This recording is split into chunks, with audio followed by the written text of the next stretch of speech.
Welcome back to my channel. Today we're on lesson 130 of A Course in Miracles workbook. And today's lesson is, it is impossible to see two worlds. Perception is consistent. What you see reflects your thinking, and your thinking but reflects your choice of what you want to see.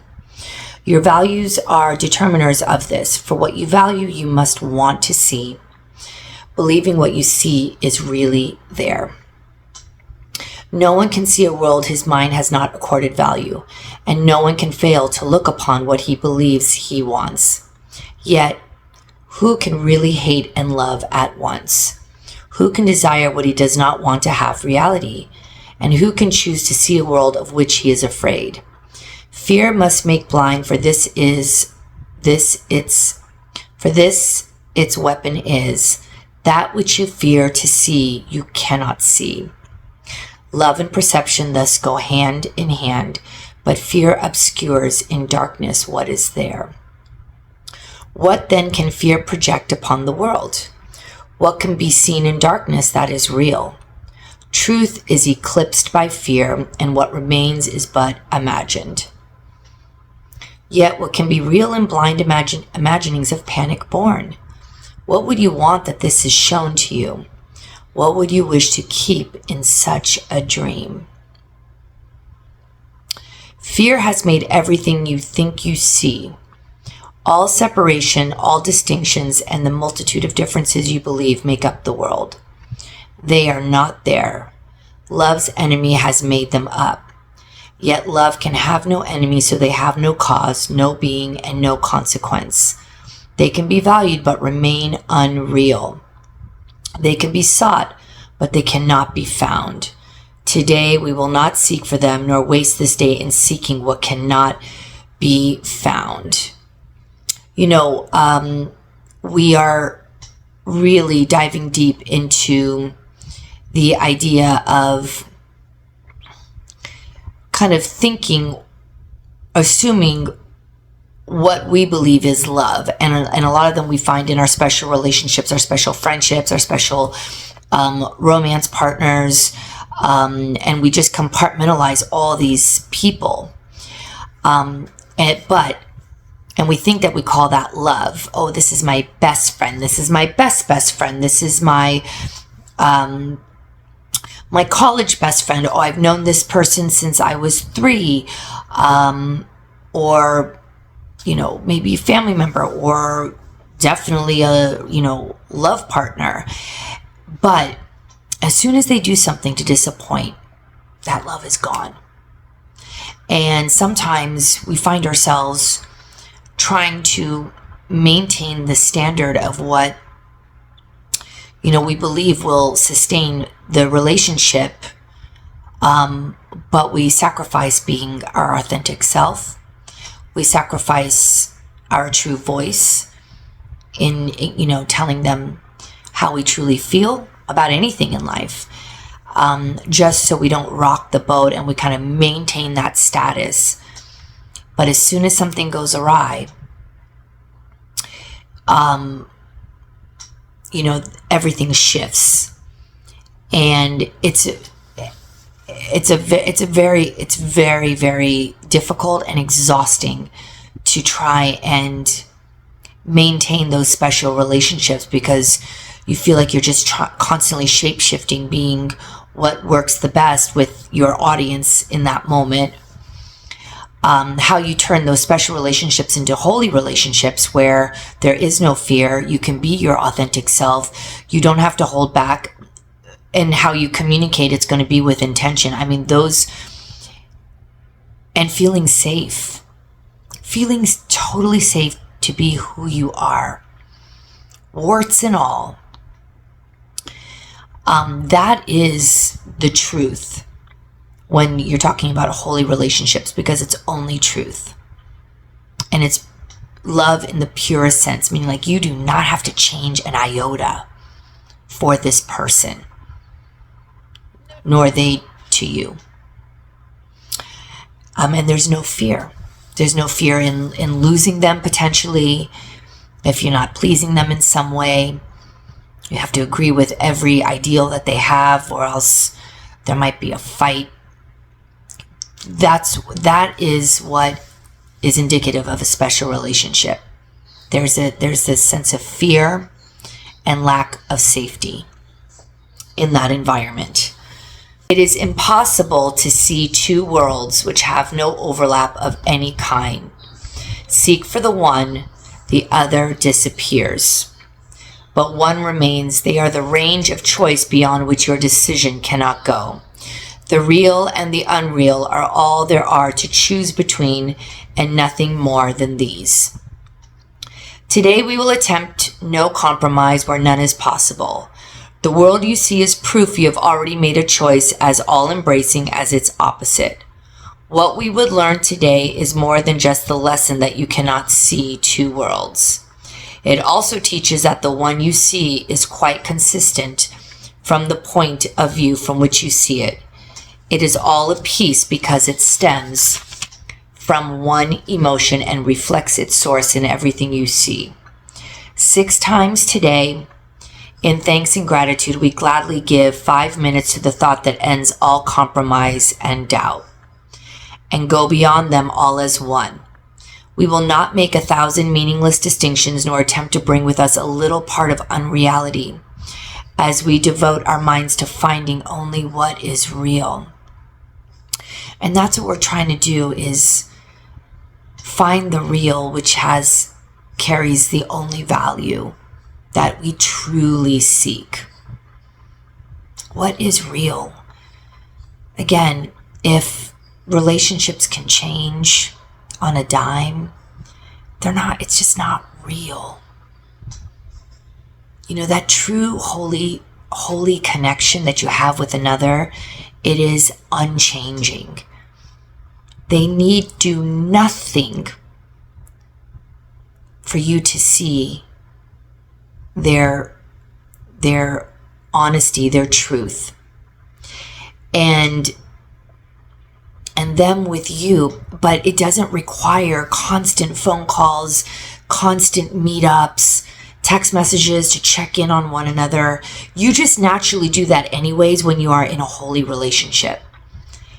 It can go on. There could be long spouts of quiet lack of communication, but you guys are communicating through your minds telepathically because you're connected, and you'll never be disconnected no matter how long, because there's no fear of the distance and time. There's just that space of knowing of the truth of that connection. And although it feels special by talking about, I have a holy connection, see, the ego wants to come in and say, but the holy connection is you're separating that from the special connection, the special relationship. It's like, no, we all have a holy connection. It is when two people become aware of the truth of who they are. And when you get two people that become aware, maybe doing this work, doing some work to remove that barricade around their heart, and you've got another that's done the same, and you can look at each other saying, I've done this work, you've done this work too. Just that joining, boom, it's a holy connection. It will feel a little special, but it's not exclusive, meaning you will want others to join. You will not feel protective or guarded in that connection. You will want more to join in that connection. And that is another telltale sign. Because in special relationships, we feel a little territorial and protective. And sometimes even I found myself wanting to barricade that special connection in fear of losing that person or being replaced by another. And that's where it becomes special, but not holy. You will never feel like you are potentially going to get replaced when you are in a holy relationship ever. Boom. Begin your searching for the other world by asking for a strength beyond your own and recognizing what it is you seek. You do not want illusions. I'm done with that.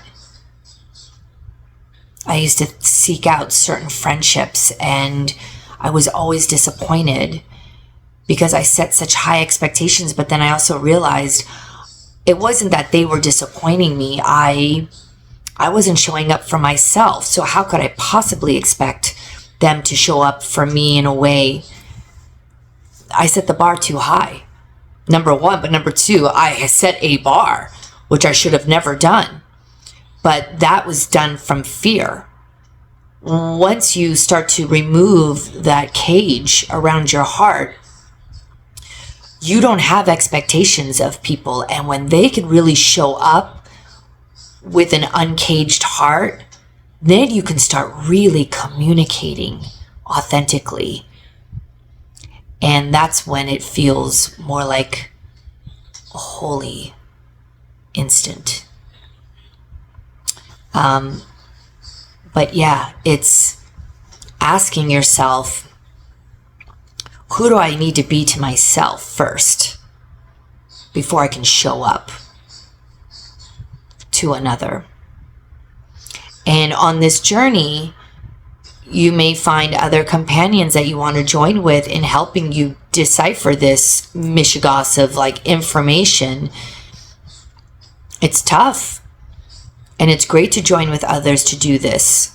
If you have a spirit buddy or spirit buddies, I mean, I know there's a lot of online groups that do the coursework specifically, but other groups of other teachers with the same teaching.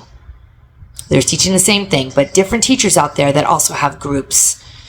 And it's a lot easier to be with like minds, that are all wanting to remove the cage. And then you'll find yourself in many holy relationships. And it's a beautiful thing.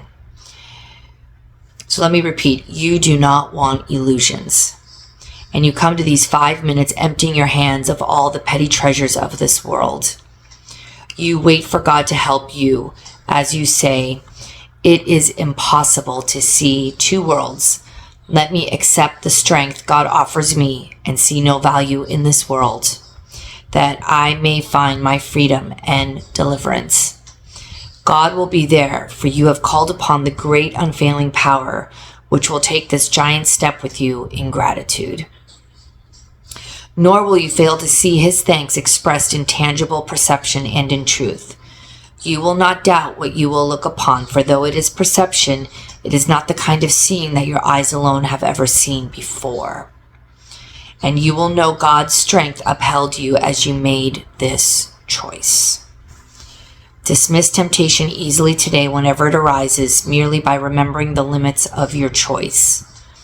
The unreal or the real, the false or true, is what you see and only what you see.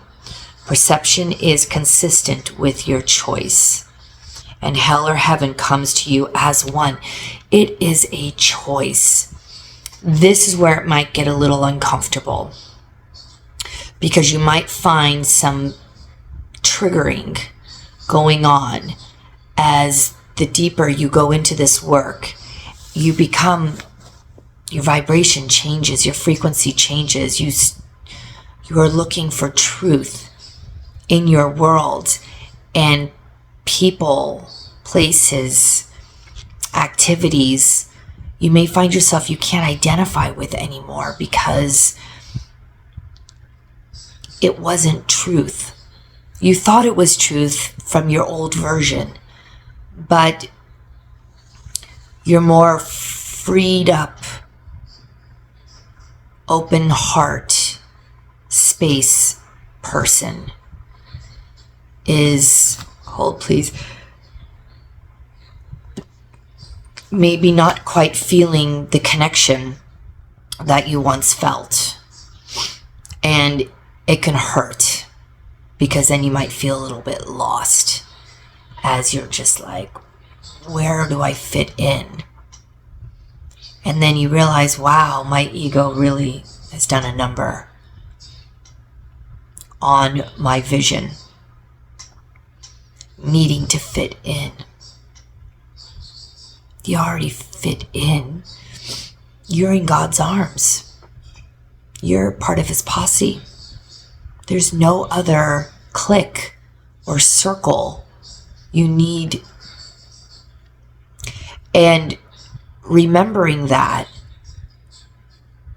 people in this 3D reality, they will appear and join with you, coming from a lost place as well, but only interested in truth, because we're truth seekers. And value, it's just so valuable once you really just allow the ego to just run amok and separate from that and said, yeah, that's you go ahead and continue having a temper tantrum, but I'm going to just sit back and let that ego just temper tantrum all the way out the door. And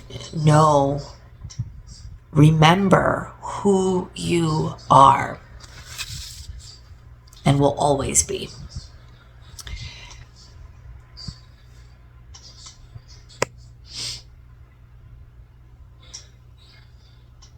Dismiss temptation easily today whenever it arises, merely by remembering the limits of your choice. I'm sorry, I lost my place again. But I love this. I'm going to reread this part. Perception is consistent with your choice. So make that choice. Do you want hell or heaven? Do you want truth or untruth? Accept a little part of hell as real, and you have damned your eyes and cursed your sight. And what you will behold is hell indeed. Oh, that's the triggering that will happen, and it'll feel really uncomfortable, and let yourself have the biggest ugly cry ever. And you're going to be in it going, wow, this is hell. Why have I allowed my emotions to get sucked in? Don't repress it. Don't suppress it. Don't push it down. Let them come up and say, this does feel like hell, and I'm done. I don't need this hell anymore. I want the truth. I want what's real. Holy Spirit, take this from me. And they will. They will. Give it a minute. Give it an hour. Give it however long is your readiness to give it over to the Holy Spirit. But trust it is being handled. You have to trust this process, because this is where it gets a little shaky. I know. I've cried 1,000 tears today and yesterday, actually. Little did I know I was coming on this lesson, because I can't remember the lessons and their numbers in order, but it's perfect timing. So when I read this, I just started to feel such a sense of relief that what I was going through is not real. It's painful, but it's not real. Holy Spirit, take this from me. And by the time I started recording, I can feel this compressed feeling just releasing from me, shifting up and out.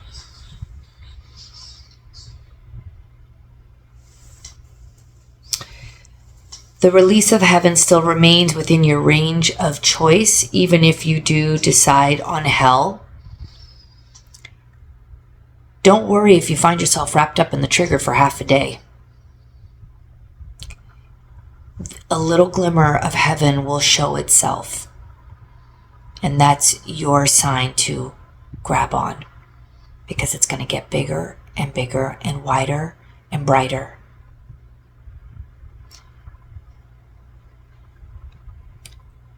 I'll read this again. Yet the release of heaven still remains within your range of choice to take the place of everything that hell would show to you.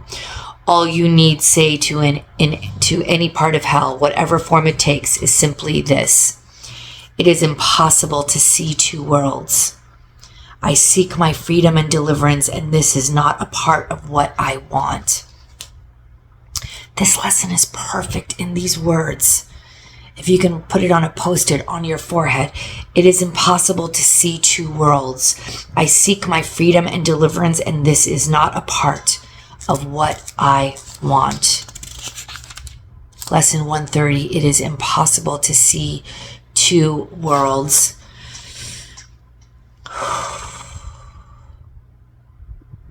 We are looking for truth in our relationships.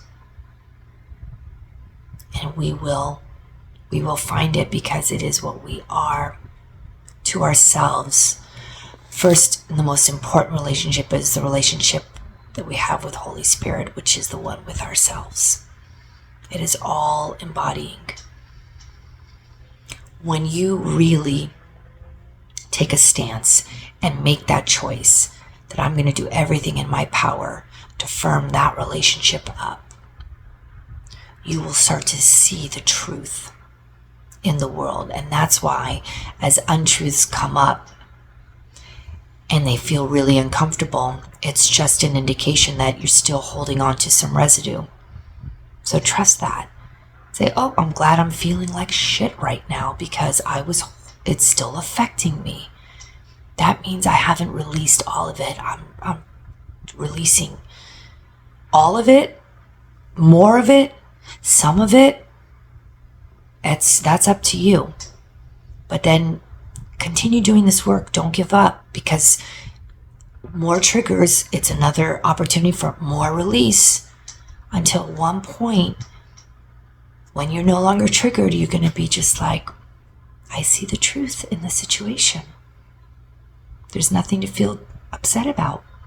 I'm no longer triggered because I'm healed. Because I see the truth in that circumstance, in that person, in that relationship.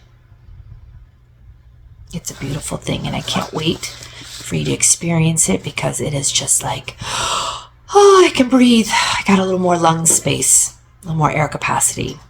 It's true. Thank you for joining me today. I love you. God bless you. Till next time. Take care.